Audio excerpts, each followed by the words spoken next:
Eu fico nervoso na hora, não consigo escrever quase nada. Tô meio estressado também.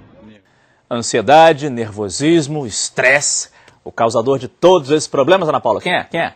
O vestibular. E o desafio do vestibular já começou, né, Márcio? De um lado a pressão dos pais, do outro a dos professores e também a angústia dos próprios candidatos. Como lidar com tudo isso? Na escola é assim, pressão dos professores, aula o dia inteiro. Em casa, a pressão dos pais. Internamente, uma cobrança. O vestibular está chegando. Como lidar com a ansiedade, com o estresse? Será que algum deles consegue ficar zen numa hora dessa? A preparação é como para a final de um campeonato.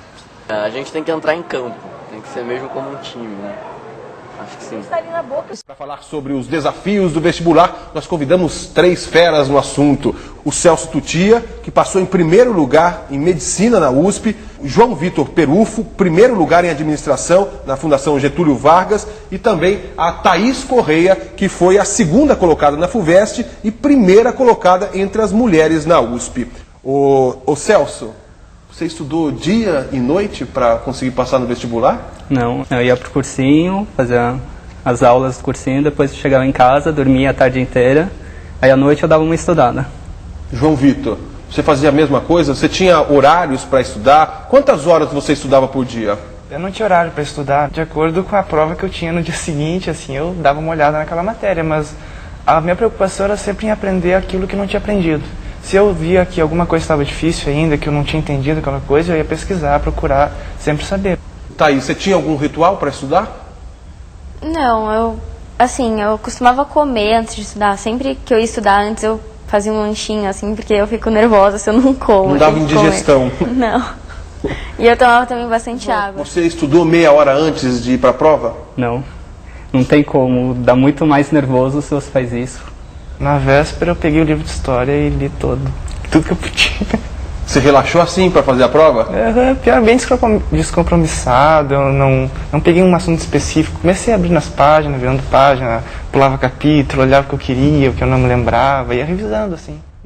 O país já não acredita muito em educação. O lugar que eu morava, muito menos. As pessoas, se você dissesse que queria estudar, muita gente tirava sarro.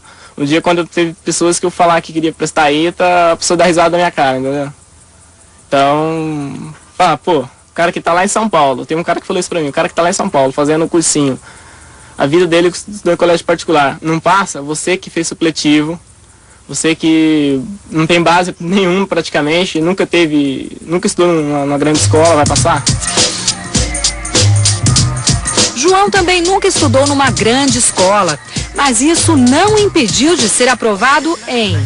Eu passei em primeiro lugar para mecatrônica na USP, para engenharia química na Unicamp, engenharia de telecomunicações na PUC de Campinas, engenharia elétrica na PUC de São Paulo e engenharia química na Unifesp. Um gêniozinho? Talvez, mas muito mais do que isso. Um adolescente com muita força de vontade. Muitos tentam mais de uma vez. Eu já vou para a 4ª tentativa, né, de vestibular.